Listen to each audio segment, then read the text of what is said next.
أعوذ بالله من الشيطان الرجيم. بسم الله الرحمن الرحيم.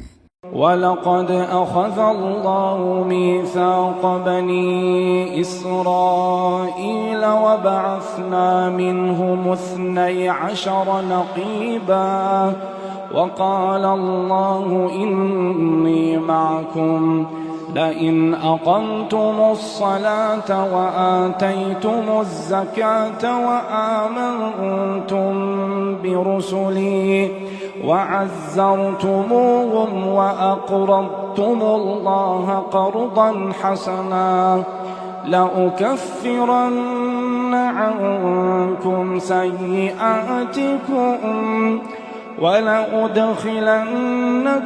جنات تجري من تحتها الأنهار فمن كفر بعد ذلك منكم فقد ضل سواء السبيل فبما نقضهم ميثاقهم لعناهم وجعلنا قلوبهم قاسية يحرفون الكلم عن مواضعه ونسوا حظا مما ذكروا به ولا تزال تطلع على خائنة منهم إلا قليلا منهم فاعف عنهم واصفح إن الله يحب المحسنين.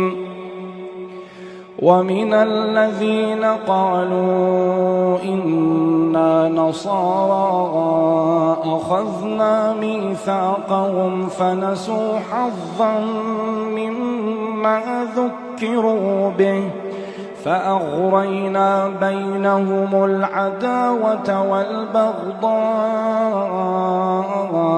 إلى يوم القيامة وسوف ينبئهم الله بما كانوا يصنعون.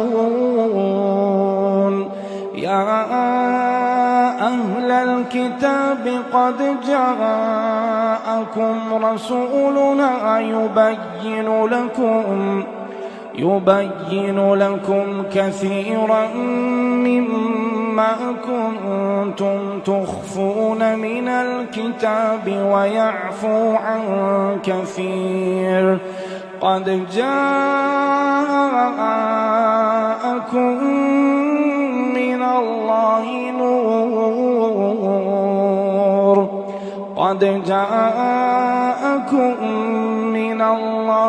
نور وكتاب مبين يهدي به الله من اتبع رضوانه سبل السلام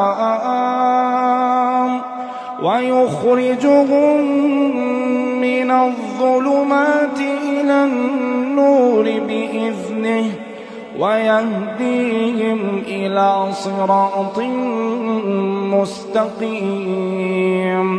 لقد كفر الذين قالوا إن الله هو المسيح ابن مريم قل فمن يملك من الله شيئا إن أراد أن يهلك المسيح ابن مريم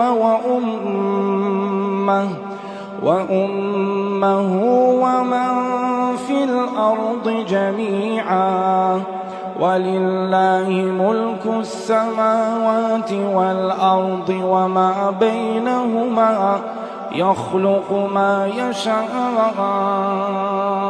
والله على كل شيء قدير. وقالت اليهود والنصارى نحن أبناء الله وأحباؤه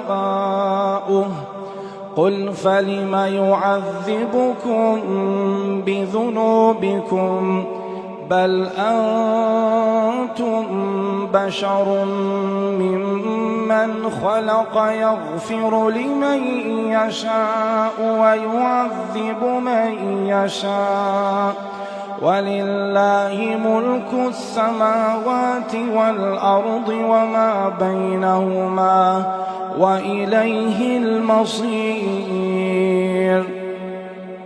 يا أهل الكتاب قد جاءكم رسولنا يبين لكم على فترة من الرسل أن تقولوا ما جاءنا من بشير ونذير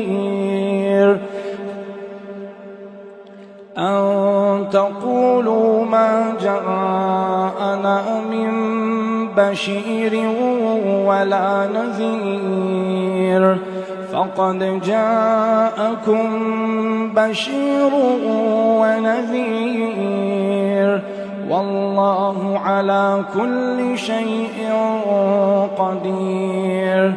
وإذ قال موسى لقومه يا قوم اذكروا نعمة الله عليكم إذ جعل فيكم أنبياء وجعلكم ملوكا وآتاكم ما لم يؤت أحدا من العالمين. يا قوم ادخلوا الأرض المقدسة التي كتب الله لكم ولا ترتدوا على أدباركم فتنقلبوا خاسرين. قالوا يا موسى إن فيها قوما جبارين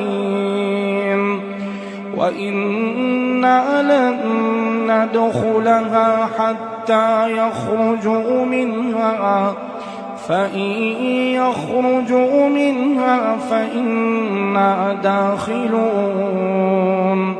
قال رجلان من الذين يخافون أنعم الله عليهم ادخلوا عليهم الباب فإذا دخلتموه فإنكم غالبون وعلى الله فتوكلوا إن كنتم مؤمنين.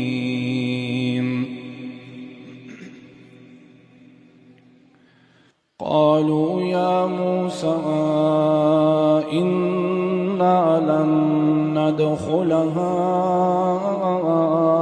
أبدا ما داموا فيها فاذهب أنت وربك فقاتلا إنا هاهنا قاعدون. قال رب إني لا أملك إلا نفسي وأخي فافرق بيننا وبين القوم الفاسقين. قال فإنها محرمة عليهم 40 سنة يتيهون في الأرض فلا تأس على القوم الفاسقين.